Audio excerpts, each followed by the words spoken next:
শিক্ষা প্রতিষ্ঠানের ছুটি আবারও বাড়ল। সেই বিষয়টি নিয়ে কথা বলবো আজকে এই ভিডিও। দূরে কাছে দেশে বা প্রবাসে পরিচিত অপরিচিত, কেউ বা ফেসবুক পেজের পর্দায়, কেউ বা ইউটিউবের পর্দায়, কেউ বা চায়ের কাপে চুমুক দিয়ে, কেউ বা বাড়িতে, কেউ বা গাড়িতে, যে যেখান থেকে যে অবস্থান থেকে আমাদের ভিডিওটির সাথে সংযুক্ত হয়েছেন সকলকে জানাচ্ছি নিউজ বিডির পক্ষ থেকে আন্তরিক মোবারকবাদ ও শুভেচ্ছা। আজকে আমরা কি বিষয়ে কথা বলবো, অবশ্যই ভিডিওর টাইটেল এবং থাম্বনেল দেখেই আপনি ভিডিওটি ক্লিক করেছেন। যেহেতু ভিডিওর টাইটেল এবং থাম্বনেল দেখেই ক্লিক করেছেন, সেহেতু আপনাদের কাছে একটি রিকোয়েস্ট করব, আর সেই রিকোয়েস্টটি হচ্ছে আপনি একটি লাইক দিয়ে ভিডিওটি শুরু করেন। আর একটি কথা হচ্ছে, আপনি যদি ফেসবুক পেজ থেকে ভিডিওটি দেখে থাকেন তাহলে ফলো দিয়ে রাখেন। প্রতিদিন আমরা নিত্য নতুন ভিডিও এই পেজ থেকে দিয়ে থাকবো। আর আপনি যদি চ্যানেল থেকে, ইউটিউব চ্যানেল থেকে ভিডিওটি ক্লিক করে থাকেন তাহলে আপনাদের কাছে আরেকটি রিকোয়েস্ট করব, সেটা হচ্ছে আমাদের চ্যানেলটি সাবস্ক্রাইব করে পাশে থাকা বেল আইকনটি বাজিয়ে রাখুন। আজকে আমরা যে বিষয়টি নিয়ে ডিসকাস বা আলোচনা করব সেটি হচ্ছে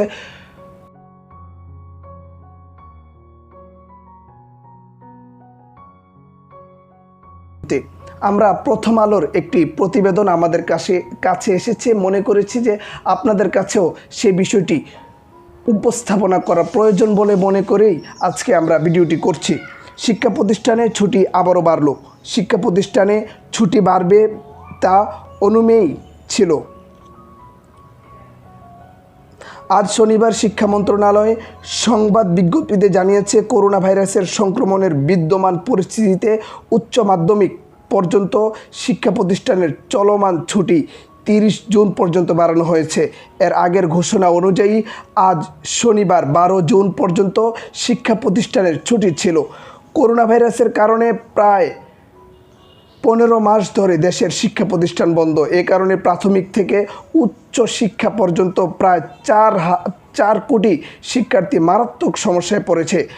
ক্লাস পরীক্ষা বন্ধ থাকায় শিক্ষার্থীদের অনেকে ঘাটতি নিয়ে উপরের ক্লাসে উঠছে।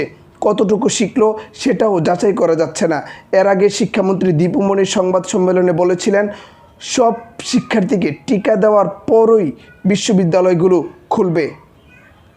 শনিবার শিক্ষা মন্ত্রণালয়ের বিজ্ঞপ্তিতে বলা হয়েছে, দেশের বিভিন্ন অঞ্চলে করোনা পরিস্থিতি আরও অবনতি হওয়ায় এবং দেশের কোনো অঞ্চলে আংশিকভাবে কঠোর লকডাউন কার্যকর থাকায় শিক্ষার্থী, শিক্ষক, কর্মচারী ও অভিভাবকদের স্বাস্থ্য সুরক্ষা ও সার্বিক নিরাপত্তার বিবেচনা এবং কোভিড-19 সংক্রান্ত জাতীয় পরামর্শ কমিটির সাথে পরামর্শক্রমে মাধ্যমিক ও উচ্চ মাধ্যমিক পর্যায়ের সব শিক্ষা প্রতিষ্ঠান এবং ইবতেদায়ী ও কওমি মাদ্রাসাসমূহের চলমান ছুটি 30 জুন পর্যন্ত বৃদ্ধি করা হয়েছে।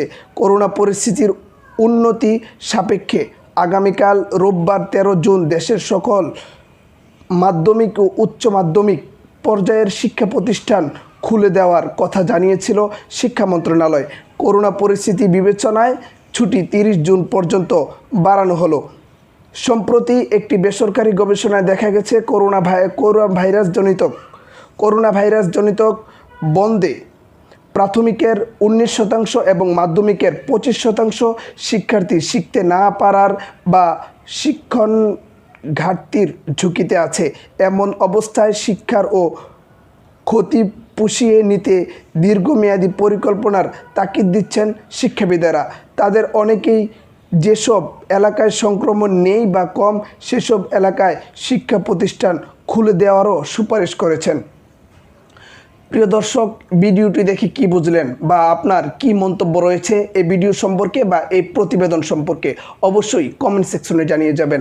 আরেকটি কথা হচ্ছে, আপনি যদি আমাদের এই পেজের নতুন দর্শক হয়ে থাকেন বা এই চ্যানেলের নতুন দর্শক হয়ে থাকেন তাহলে পেজটি ফলো দিয়ে রাখবেন। আর যদি চ্যানেলের নতুন দর্শক হয়ে থাকেন চ্যানেলটি সাবস্ক্রাইব করে পাশে থাকা বেল আইকনটি বাজিয়ে রাখবেন। কারণ হচ্ছে আমরা প্রতিদিন নতুন আপডেটগুলো নিয়ে, নতুন আপডেট নিউজগুলো নিয়ে আপনাদের মাঝে উপস্থিত হব। আজ এখানে শেষ করলাম, দেখা হবে ইনশাল্লাহ পরবর্তী নিউজে। আসসালামু আলাইকুম রহমতুল্লাহি ওয়া বারাকাতুহু।